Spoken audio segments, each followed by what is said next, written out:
Assalamualaikum. Heads up, audio dia mungkin tak balance. Lepas tu hati-hati ada bunyi beep kuat nanti. Sorry aku tak ada mic.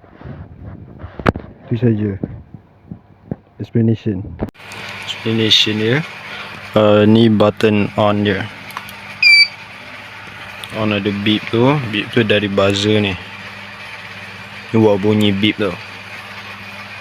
So dia kena ikut step dia.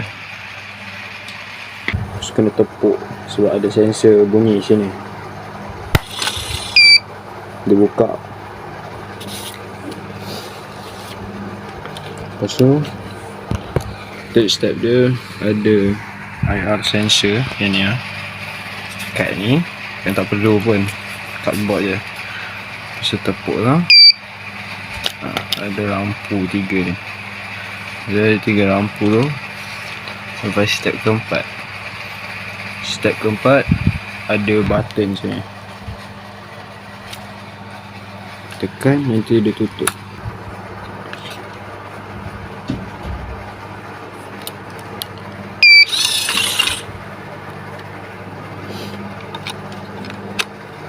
Itu je.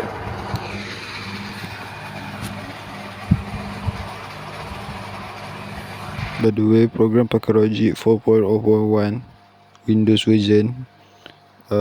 Boleh download dekat dia punya website.